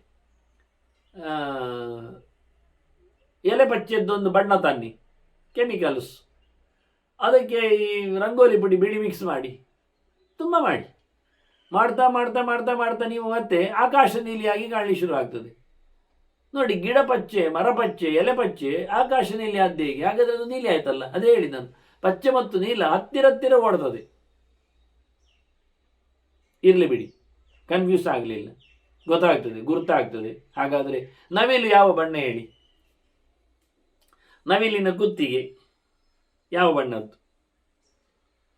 ಈಗ ನವಿಲೇ ಸಿಕ್ಕಿ ಬೀಳ್ತದೆ. ಯಾಕೆಂದರೆ ಅದು ನೀಲಿ ಅಂತ ಕೆಲವರು ಹೇಳ್ತಾರೆ, ಕೆಲವರು ಪಚ್ಚೆ ಅಂತ ಹೇಳ್ತಾರೆ. ಕೊನೆಗೆ ಎರಡು ಬಣ್ಣದ್ದುಂಟು ಅಂತೇಳಿ ಬಾಯಿ ಮುಚ್ಚುತ್ತಾರೆ. ಅದು ಪಚ್ಚೆ ಬಣ್ಣದ್ದು ನವಿಲುಂಟು. ಹೌದು, ನಿನ್ನೆ ಬಂದದ್ದು ನವಿಲು ಅದು ಪಚ್ಚೆ ಇತ್ತು, ಮತ್ತು ಇವತ್ತು ಬಂದದ್ದು ಅದು ನೀಲಿ ಇತ್ತು. ಅದು ಬೇರೆ ಬೇರೆ ಅಲ್ಲ, ಒಂದೇ. ಮತ್ತೆ ಹೇಗಾಯ್ತು ಅದು? ಅದು ಬಿಸಿಲಿಗೆ ಬಣ್ಣ ಬದಲಿಸ್ತದೆ. ಇದು ಒಳ್ಳೆ ಕಥೆ ಆಯ್ತಲ್ಲ. ಆಗಿರ್ಬೋದು, ಇರಲಿ. ಹೀಗಾಗಿ ಬಹಳ ಹತ್ತಿರ ಕೃಷ್ಣ ಹೇಳ್ತಾನೆ, ನನ್ನ ಬಣ್ಣ ಅದು ಪಚ್ಚೆ ಅಂದ. ನೋಡಿ, ನೀವು ಕೆಲವು ಇವತ್ತು ಗೂಗಲಲ್ಲಿ ಸರ್ಚ್ ಮಾಡಿ ನೋಡಿ, ವಿಷ್ಣು ಅಂತ ಕರೀರಿ, ಆಗ ನಿಮಗೆ ಎರಡು ವಿಷ್ಣು ಸಿಗ್ತಾನೆ. ಪಚ್ಚೆ ವಿಷ್ಣು ಸಿಗ್ತಾನೆ, ನೀಲಿ ವಿಷ್ಣು ಸಿಗ್ತಾನೆ. ನೋಡಿ, ಮೈಯಲ್ಲಿ ಎರಡೆರಡು ಕಂಪೇರ್ ಮಾಡಿ ನೋಡಿ. ಅದನ್ನ ನೀಲಮೇಘ ಶ್ಯಾಮ ಎನ್ನುವುದು ಸರಿಯೇ. ನೀಲಮೇಘ ಶ್ಯಾಮ ಯಾಕೆ ಮತ್ತೆ? ನೀಲ ಅಂತಂದ್ರೆ ಶ್ಯಾಮ ಯಾಕೆ? ಮೇಘ ಸಾಕಲ್ಲ, ಮೇಘ ಅಂದ್ರೆ ಮೋಡ. ನೀಲಿ ಮೇಘದಂತೆ ಮತ್ತೆ ಶ್ಯಾಮ ಯಾಕೆ? ಮೇಘ ಶ್ಯಾಮ ಅದು ಬೇರೆ ಇರೋದ? ಮೇಘದಂತೆ ಕಪ್ಪಿನವ ಅಂತ ಉಂಟು. ಕಪ್ಪು ಮೋಡವೋ ನೀಲಿ ಮೋಡವೋ ಶ್ಯಾಮ ಸುಂದರ್ ಅಂತಾರೆ. ಶ್ಯಾಮ ಅಂದ್ರೆ ಕಪ್ಪು, ಹಸಿರು, ನೀಲಿ ಎಲ್ಲ ಒಂದೇ. ಪುಣ್ಯಕ್ಕೆ ಕೃಷ್ಣನಿಗೆ ಧೂಮವರ್ಣವನ್ನು ಹಾಕಲಿಲ್ಲ. ಧೂಮ್ರವರ್ಣ ಅಂದರೆ ಧೂಮವರ್ಣ ಅಂದರೆ ಧೂಮದ್ದೆ, ಹೊಗೆದ್ದು, ಹೊಗೆ ಬಣ್ಣ, ಸಿಮೆಂಟ್ ಬಣ್ಣ, ಸಿಮೆಂಟ್ ಕಲರ್, ಬ್ರೌನು, ಕಂದು ಇದೆಲ್ಲ ಹಾಕಲಿಲ್ಲ. ಮಣ್ಣು ಕಲರ್ ಅದೆಲ್ಲ ಹಾಕಲಿಲ್ಲ ಪುಣ್ಯಕ್ಕೆ. ಇವೆಲ್ಲ ಅಲ್ಲ ದೇವರು. ಆದ್ದರಿಂದ ದೇವರು 4 ಬಣ್ಣ ಒಟ್ಟು ಇರುವುದ್ರಿ. ಕೆಂಪು, ಬಿಳಿ, ಹಳದಿ, ಕಪ್ಪು. ಕೆಂಪಲ್ಲವಾ? ಅಲ್ಲ. ಅದು ಪರಶುರಾಮ ಎಲ್ಲ ಕೆಂಪಿದ್ದಾನೆ. ಹಳದಿ ಅಲ್ಲವಾ? ಅಲ್ಲ. ಅದು ಪ್ರದ್ಯುಮ್ನ ಎಲ್ಲ ಹಳದಿ ಇದ್ದಾನೆ. ಬಂಗಾರ ವರ್ಣದಲ್ಲಿ ಬರುವ ಎಲ್ಲ ಹಂಸ ಮುಂತಾದ ಬಂಗಾರ ವರ್ಣದ್ದು ಉಂಟು. ಹಯಗ್ರೀವ ಇದ್ದಾನೆ ಬಂಗಾರ ವರ್ಣದಲ್ಲಿ, ತಪನೀಯ ವರ್ಣ ಅಂತ. ಪ್ರೋದಿತಾದಿತ್ಯ ವರ್ಣಶ್ಚ ಅಂತ ಅವನು ಇದ್ದಾನೆ. ಬೇಕಾದರೆ ಸೂರ್ಯಮಂಡಲ ಮಧ್ಯವರ್ತಿಯಾದ ನಾರಾಯಣನು ಹಳದಿ ಬಣ್ಣದಲ್ಲಿದ್ದಾನೆ. ಕೆಂಪು ಬಣ್ಣ, ಹಳದಿ ಬಣ್ಣ ಎರಡು ಹತ್ತಿರ ಆಚೀಚೆ ಹೋಗಲಿಕ್ಕೆ ಆಗ್ತದೆ ಬಂಗಾರದ ಬಣ್ಣಕ್ಕೆ ಬಂದಾಗ. ಅಂಗಾರ ವರ್ಣ ಬೆಂಕಿಯ ಬಣ್ಣದಲ್ಲಿ ಪರಶುರಾಮ ಇರ್ತಾನೆ.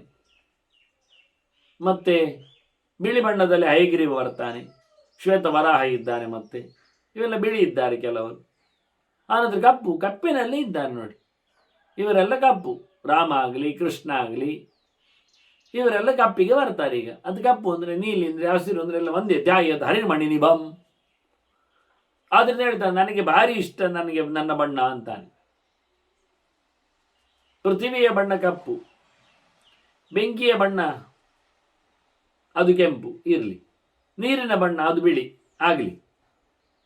ಹಾಗೆ ಕ್ರಮದಲ್ಲಿ ಮಣ್ಣಿನ ಬಣ್ಣ ಅದು ನಿಜವಾಗಿ ಕಪ್ಪಿರುವುದು.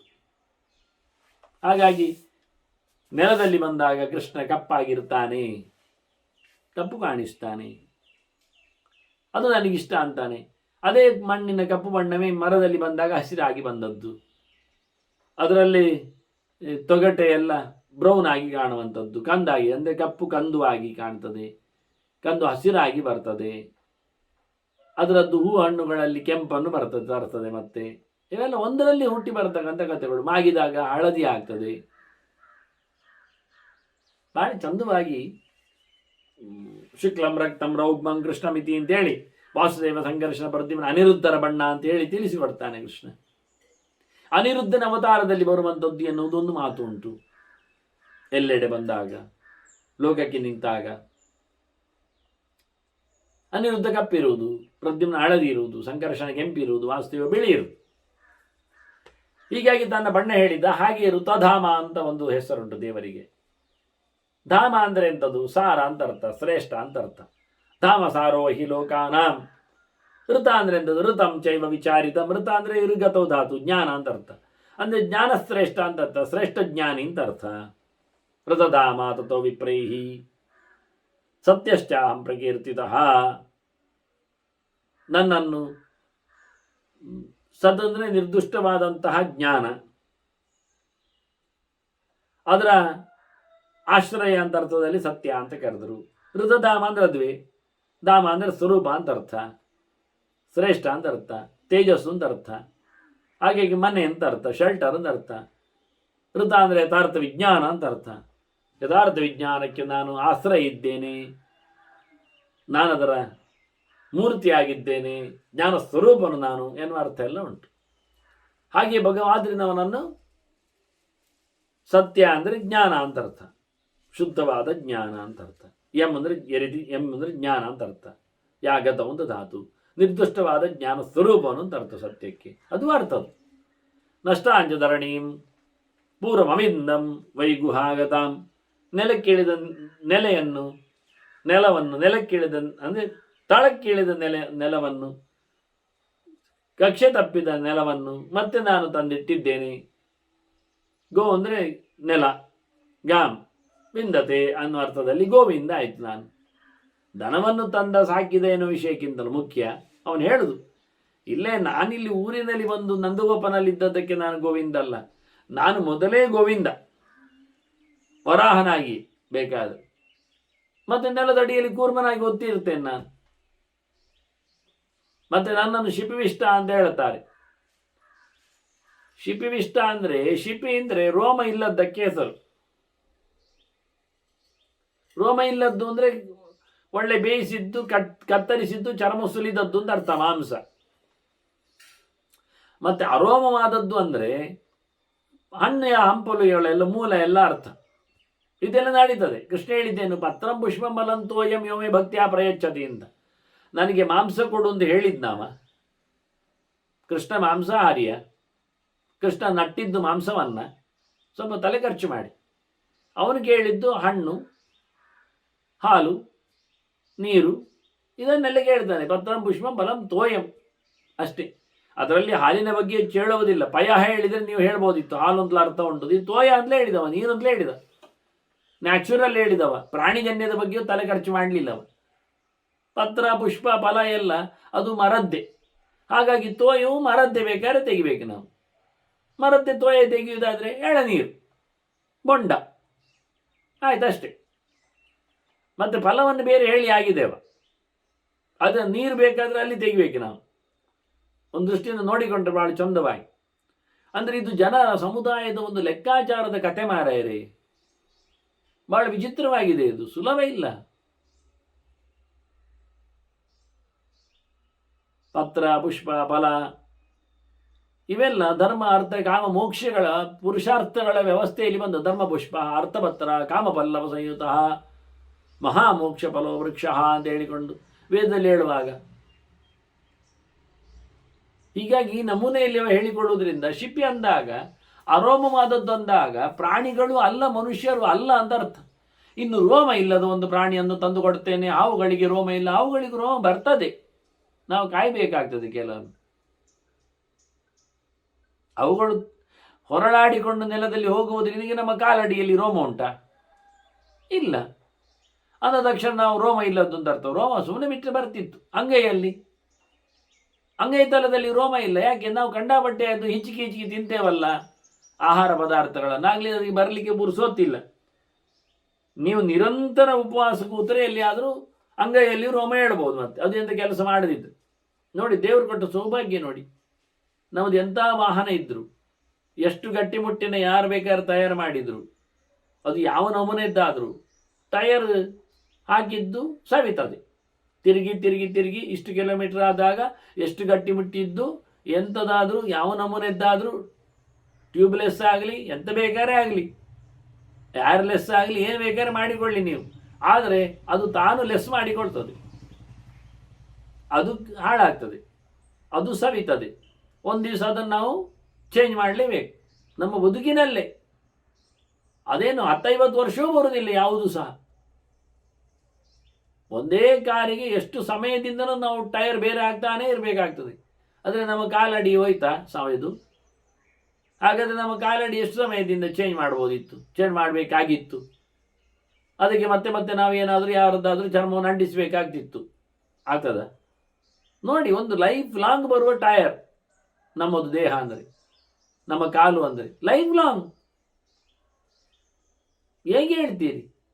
ನಡೆಯುವುದೆಂಥದ್ದು, ಹೊತ್ಕೊಂಡು ಹೋಗುವುದೇನು, ಎಂಥ ಕೆಲಸ ಇಲ್ಲ ಅದಕ್ಕಿಲ್ಲ. ತಮಾಷೆಯ ವಿಷಯ ಅದು. ಸಾಧ್ಯ ಉಂಟಾ ಆ ನೆಲೆಯಲ್ಲಿ? ನಿಮ್ದು ಎಷ್ಟು ಸಮಯ ಎಂಥದ್ದು ಮಿಷನ್ ಕೆಲಸ ಮಾಡ್ತದೆ? ಎಂಥ ಕರೆಂಟ್ ಕೊಡ್ತಾ ಇದ್ರು ಮಿಷನ್ ಹಾಳಾಗ್ತದೆ. ಎಂತ ಮಾಡಿದ್ರು ಪಂಪಿಂಗ್ ಎಷ್ಟು ಇರ್ತದೆ ಯಾವುದಾದ್ರೂ ನಮೂನೆದ್ದು. ನಮ್ಮ ಹಾರ್ಟ್ ನೋಡಿ ಎಂತ ಪಂಪ್ ಮಾಡ್ತಾ ಇರ್ತದೆ ನೋಡಿ. ಎಷ್ಟು ನೆತ್ತರಗಳು, ಎಷ್ಟು ಕಡೆಯಲ್ಲಿ ಹೋಗ್ಬೇಕು ಅದಕ್ಕೆ. ಎಂಥದೂ ಇಲ್ಲ, ಆಟೋಮೆಟಿಕ್ ಪಂಪ್ ಆಗ್ತಾನೆ ಉಂಟು. ಪಟ ಪಟ ಪಟ ಅಂತ ಹುಡ್ಕೊಳ್ಳುತ್ತಾನೆ ಉಂಟು, ನಾನ್ ಸ್ಟಾಪ್. ನೀವು ಯಾವ ಆಸನ ಬೇಕಾದ್ರೆ ಮಾಡಿಕೊಳ್ಳಿ. ಹುಚ್ಚರು ಕೆಲವರು ನಾಯಿ ಹಾಗೆ ಕೂತ್ಕೊಳ್ಳೋದು, ಕುಕ್ಕುಟಾಸನ, ಶುನಕಾಸನ, ಮಯೂರಾಸನ, ಮಂಡೂಕಾಸನ, ಇಂಥದ್ದೇ ಎಲ್ಲ ಹೊರತು ಯಾವ್ಯಾವುದೋ ಬಗೆಯ ಪ್ರಾಣಿಗಳಾಗಿ ಮಕರಾಸನ ಎಲ್ಲ ಹಾಕ್ತಾರೆ. ಆದರೆ ಪಂಪಿಂಗ್ ಮಾತ್ರ ಒಂದೇ ನಮ್ಮಲ್ಲಿ ಪಟ್ಟ ಪಟ್ಟ ಪಟ್ಟ ಹೊಡ್ಕೊಂಡಿರ್ತದೆ. ನೀವು ತಲೆ ಕೆಳಗೆ ಮಾಡಿದ್ರು, ಶೀರ್ಷಾಸನ ಮಾಡಿದ್ರು ಒಂದೇ, ಶವಾಸನ ಮಾಡಿಕೊಂಡ್ರು ಒಂದೇ, ಅದೇ ನಿಲ್ಲುವುದಿಲ್ಲ. ಶವಾಸನ ಮಾಡಿಕೊಳ್ಳೋರಿಗೆ ಹೇಳಬೇಕು, ಅವರು ಭಾಳ ಒಳ್ಳೆ ರೀತಿಯಿಂದ ಕಲಿಸಿಕೊಡ್ತಾರೆ ಶವಾಸನ ಮಾಡುವವರು, ಮಾಡಿಸುವವರು. ಮೊದಲು ಕಾಲಿನ ಬೆರಳಿನ ತುದಿಯನ್ನು ನೆನಪಿಸಿಕೊಳ್ಳಿ, ಈಗ ಅದನ್ನು ಮರೆತು ಬಿಡಿ. ಅಲ್ಲಿಂದ ಬೆರಳನ್ನು ಯೋಚಿಸಿ, ಅದನ್ನು ಮರೆತು ಬಿಡಿ. ಅಲ್ಲಿಂದ ಕಾಲಿನ ಪಾದಕ್ಕೆ ಬನ್ನಿ, ಈಗ ಪಾದವೂ ಇಲ್ಲ ಅಂತ ಮಾಡಿಕೊಳ್ಳಿ. ಹೀಗೆ ಅವರು ಹೇಳಿಕೊಂಡು ಬರುವುದು, ಎಲ್ಲವನ್ನು ಹೆಣದಾಗಿ ಮಾಡಿಕೊಳ್ಳಿಕ್ಕೆ ಅಂತ ಅರ್ಥ ಅಂತ. ಹಾಗಾದರೆ ಹೃದಯಕ್ಕೆ ಬಂದಾಗ ಅದು ಬಡಿಯುವುದಿಲ್ಲ ಅಂತ ನೆನಪಿಸಿಕೊಳ್ಳಿ, ಅಲ್ಲಿಗೆ ನಿಂತೋಗಿ, ಅಲ್ಲಿ ಮುಗಿದೋಯ್ತು. ಮತ್ತೆ ಮತ್ತೆ ಆ್ಯಂಬುಲೆನ್ಸ್ ಹೇಳಿರ್ತಾರೆ ಅಥವಾ 4 ಜನರು ಹೇಳಿರ್ತಾರೆ ಹೊತ್ಕೊಂಡು ಹೋಗ್ಲಿಕ್ಕೆ. ಅದಾಗುವುದಿಲ್ಲ ಅವರಿಗೆ. ನೋಡಿ ನೀವು ಎಂಥ ಆಸನ ಮಾಡಿದ್ರು, ಎಂಥ ಅದ್ಭುತವಾದಂತಹ ಸ್ಟ್ರಕ್ಚರ್ ನಮ್ಮ ಬಾಡಿಯಲ್ಲಿ ದೇವರು ನಿರ್ಮಿಸಿದ್ದಾನೆ ನೋಡಿ. ಮೂಗು ಅತಿ ವಿಚಿತ್ರ, ಎಂಥ ಬಗೆಯ ವಾಸನೆಯನ್ನು ಗ್ರಹಿಸ್ತದೆ. ಶಬ್ದ, ಕಿವಿ ಎಂಥದ್ದು ಕೇಳಿಕೊಳ್ಳುತ್ತದೆ. ಎಚ್ಚರ ಎಂಥದ್ದು ಆಗಿಬಿಡ್ತದೆ. ನಾಲಿಗೆ ಎಷ್ಟು ಬಗೆಯ ರುಚಿಯನ್ನು ಹುಡ್ಕೊಳ್ತದೆ. ಕಣ್ಣು ಎಷ್ಟು ದೂರದ್ದು, ಎಷ್ಟು ಬಗೆಯದ್ದು, ಎಷ್ಟು ನಮೂನೆದ್ದು, ಎಷ್ಟು ಸಣ್ಣ ಎಲ್ಲ ಗ್ರಹಿಸ್ತದೆ. ಯಾವ ನಮ್ಮ ಇವತ್ತಿನ ಇನ್ವೆನ್ಷನ್ ಮಾಡಿದ ಕ್ಯಾಮರಾಗಳಲ್ಲಿಯೂ ಇಲ್ಲದ ಫೀಚರ್ಸ್ಗಳು ಕಣ್ಣಿನಲ್ಲಿದೆ, ಮೂಗಿನಲ್ಲಿದೆ, ನಾಲಿಗೆಯಲ್ಲಿದೆ.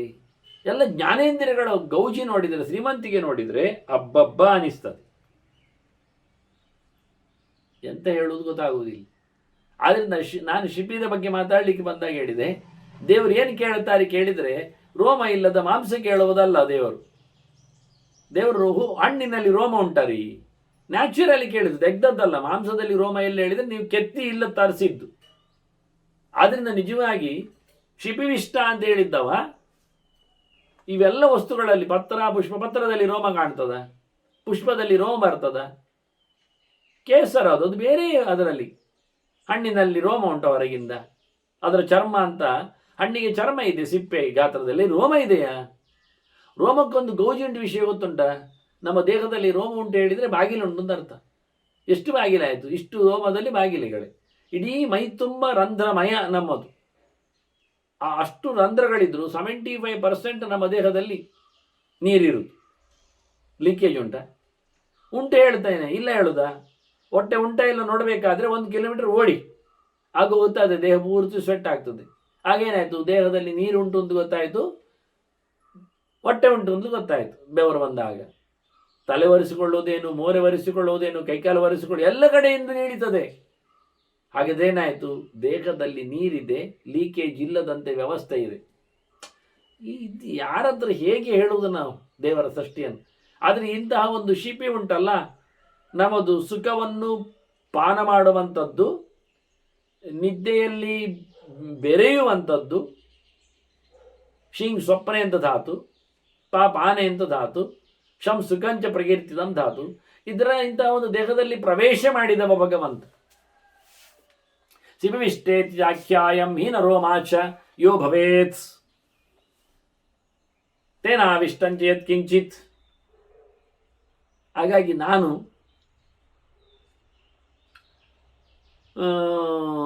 ಈ ದೇಹದ ಒಳಗೆ, ಅದರ ಒಳಗೆ ಮೊಟ್ಟೆಯೂ ಆಗ್ತದೆ, ಮರವೂ ಆಗ್ತದೆ. ಹುಟ್ಟಿ ಬಂದಾಗ ರೋಮ ಬಂದಿರುವುದಿಲ್ಲ, ನೀರೋಮ. ತಲೆಯೂ ಹಾಗೆ ಘಟೋತ್ಕಚ ನೋಡಿ ಆದದ್ದು. ಹುಟ್ಟುವಾಗ ಕೂದಲೇ ಇಲ್ಲ, ಬೋಳ್ ಮಂಡೆ, ಪ್ರಬಕ್ಕ ಕೂದಲು ಬಂತು. ಹಾಗೆ ವಿಶೇಷವಾದಂಥ ಅವಯವಗಳೆಲ್ಲ ಲೆಕ್ಕ ಮಾಡಲಿಕ್ಕೆ ನಾನಾಗೂ ಸುಮ್ಮನೆ ಹೇಳಿದ್ದಷ್ಟೇ. ಅಂಗೈಯಲ್ಲಿ ರೋಮ ಇಲ್ಲ, ಯಾಕೆಂದರೆ ಅಂಗೈಯಲ್ಲಿ ಬೆಂಕಿ ಉಂಟು, ಆದ್ದರಿಂದ ರೋಮ ಬರುವುದಿಲ್ಲ. ಬಿಸಿ ಇದೆ, ಸುಟ್ಟು ಹೋಗ್ತದೆ.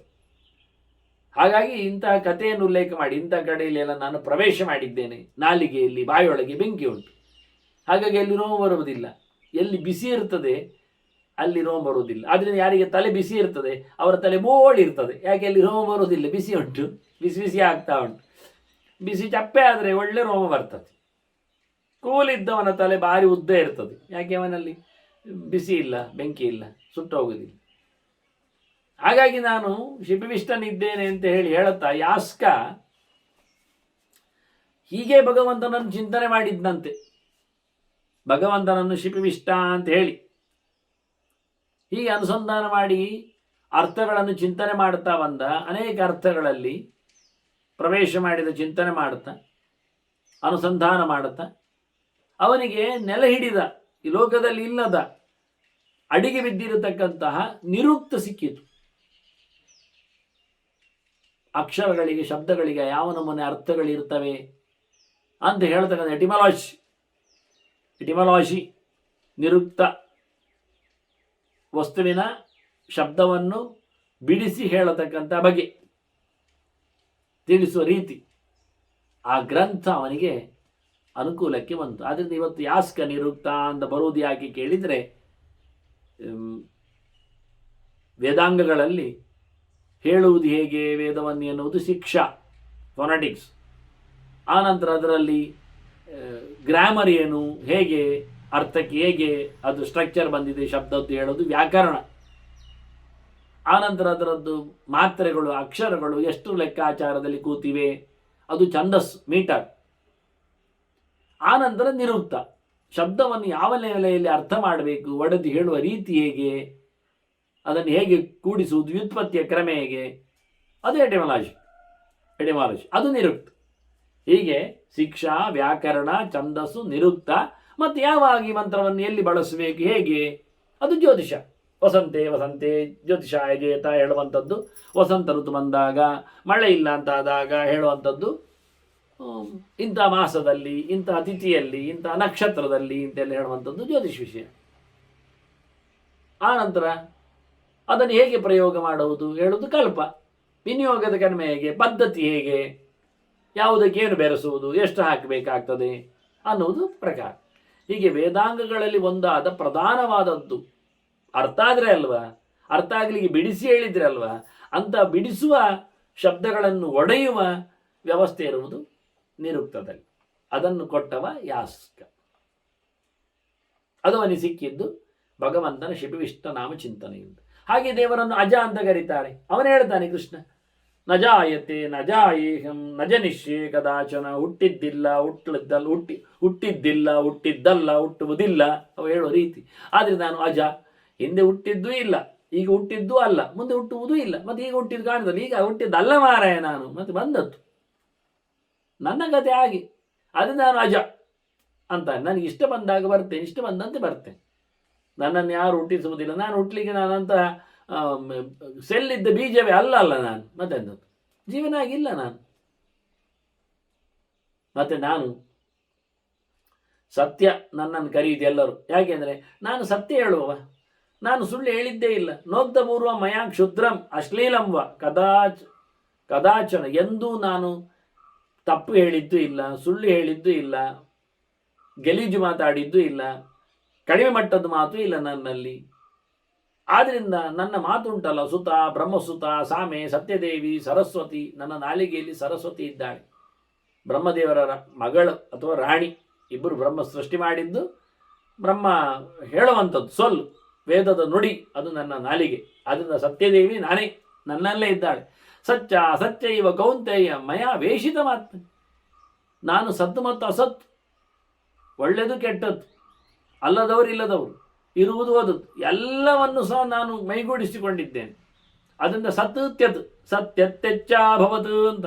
ಸತ್ ತ್ಯತ್ ಎರಡೂ ನನ್ನ ಕೈಯಲ್ಲಿ ಇರಲಿಕ್ಕೆ ಹೋಗಿ ನಾನು ಸತ್ಯ. ಬಹುಷ್ಕರೇ ಬ್ರಹ್ಮಸದನೆ ಸತ್ಯಮ್ಮ ಋಷಿಯೋವಿದು. ಬ್ರಹ್ಮನ ಮನೆಯಲ್ಲಿ, ವೇದದ ಗೂಡಿನಲ್ಲಿ, ಅರಳಿದ ಬದುಕಿನಲ್ಲಿ, ಸುಂದರವಾದಂತಹ ದ್ವೀಪದಲ್ಲಿ, ಇಲ್ಲೆಲ್ಲ ಕಡೆ ನಾನೇ ಕಾಣಿಸ್ತಾ ಇದ್ದೇನೆ ಸತ್ಯಭೂತನಾದವ. ಸತ್ಯಾನ್ನ ಚ್ಯುತಪೂರ್ವೋಹಂ. ನಾನು ಸತ್ಯದಿಂದ ಜಾರಿ ಹೋದದ್ದೇ ಇಲ್ಲ. ಸತ್ವಂ ವೈವಿದ್ ಸತ್ಕೃತಂ. ನಾನು ನನ್ನ ಪವರ್, ನನ್ನ ಶಕ್ತಿ, ಅದು ಒಳ್ಳೆಯ ಕೆಲಸ ಮಾಡಿದ್ರಿಂದ ಬಂದದ್ದು. ನಾನು ಸತ್ವ, ಒಳ್ಳೆಯವನು. ಜನ್ಮನೀಹ ಭವೇತ್ ಸತ್ವಂ ಪೌರಿಕಮ್ಮೆ ಧನಂಜಯ. ಈ ಜನ್ಮದಲ್ಲಿ ನನಗೆ ಒಳ್ಳೆತನ ಬಂದದ್ದು ಹಿಂದಿನ ಜನ್ಮದಲ್ಲಿ ಆದರೆ ಹಿಂದಿನ ಜನ್ಮದಲ್ಲಿ ಎಲ್ಲರಿಗೂ ಹಾಗೆ. ನನಗಾಗಲ್ಲ. ನಾನು ಮೂಲ ರೂಪದಲ್ಲಿ ನಾರಾಯಣನೇ, ಆದ್ದರಿಂದ ನಾನು ಸರ್ವಗುಣ ಸಂಪೂರ್ಣನೇ ಇವಾಗ. ಮತ್ತು ನನಗೆ ಯಾವ ಕರ್ಮದಲ್ಲಿಯೂ ಯಾವುದೇ ಆಸೆ ಇಲ್ಲ. ನಿರಾಶೀಹಿ ಕರ್ಮ ಸಂಯುಕ್ತ. ಆದ್ದರಿಂದ ನಾನು ಸತ್ವ. ಆಸೆ ಬಂದರೆ ರಜಸ್ಸು, ಲೋಭ ಬಂದರೆ ತಮಸ್ಸು. ಆದ್ದರಿಂದ ಕೆಲಸ ಮಾಡುವುದರಲ್ಲಿ ನನ್ನಲ್ಲಿ ಆಸೆ ಇಲ್ಲದ್ರಿಂದ ನಾನು ಸತ್ವ.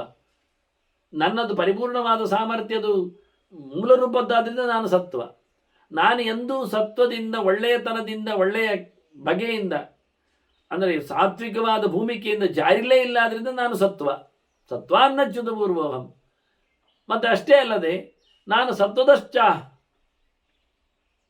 ನಾನು ಸತ್ವವುಳ್ಳವರಿಂದಲೇ ನಾನು ಯಾವತ್ತೂ ಪರಿಗೃಹೀತ. ಸ್ವಯಂ ನಾನು ಸತ್ವ ಮೂರ್ತಿಯಾಗಿ ನಿಂತಿದ್ದೇನೆ, ಶುದ್ಧ ಮೂರ್ತಿಯಾಗಿ ನಿಂತಿದ್ದೇನೆ. ಅಷ್ಟೇ ಅಲ್ಲದೆ ನಾನು ಅಕಲ್ಮಷಃ, ನನ್ನಲ್ಲಿ ಯಾವುದೇ ದೋಷಗಳಿಲ್ಲ. ಮತ್ತು ಸಾತ್ವತಾಂ, ಜ್ಞಾನಿಗಳಿದ್ದಾರಲ್ಲ, ತಿಳಿದವರು, ಮುಖ್ಯವಾಗಿ ಪಂಚರಾತ್ರಾದಿಗಳು, ಅದರಿಂದ ಸಿಗುವವ ನಾನು. ಅವರಿಗೆಲ್ಲ ನಾನು ಜ್ಞಾನದೃಶ್ಯನಿದ್ದೇನೆ. ಸಾತ್ವತ ಜ್ಞಾನದೃಶ್ಯ, ಅವರ ಕಲೀಲಿಕ್ಕೆ ನಾನು ಬಂದಿದ್ದೇನೆ. ಹಾಗಾಗಿ ನಾನು ಸಾತ್ವತೆ ಇದ್ದೇನೆ ಹೇಳಿ ಅರ್ಜುನನ್ನು ಸಾತ್ವದೀಪತೆ ಕರೀತಾನೆ. ಸಾತ್ವತರು ಅಂದರೆ ಯಾದವರು ಅಂತ ಅರ್ಥ. ಅಲ್ಲಿ ಒಬ್ಬ ಸತ್ವವನ್ನಿದ್ದಾನೆ, ಸತ್ವವಾನ್. ಅದರಿಂದ ಸಾತ್ವತಿ ಅಂತೇಳಿ ಸುಭದ್ರೆಗೆ ಹೆಸರು. ಅಂದರೆ ಸುಭದ್ರೆಯ ಗಂಡ ನೀನು ಅಂದ ತಕ್ಷಣ ನೀನೇನು ಸಾತ್ವತ ಅಲ್ಲ. ಲೌಕಿಕವಾದ ನಾಮಗಳಿಂದಾಗಿ ನನಗೆ ಹೆಸರುಗಳು ಹೀಗೆ ಬಂದದ್ದಲ್ಲ. ನನಗೆ ಬಹಳಷ್ಟು ನಿರುಕ್ತಗಳಿವೆ. ಆ ನಿರುಕ್ತನಿಗೇನೆ ನಾನು ಹೆಸರು ಕೊಟ್ಟವನು. ಅವನಿಗೆ ಹೆಸರಿನ ನನ್ನ ಚಿಂತನೆಯಿಂದಾಗಿ ಅವನಾದದ್ದು.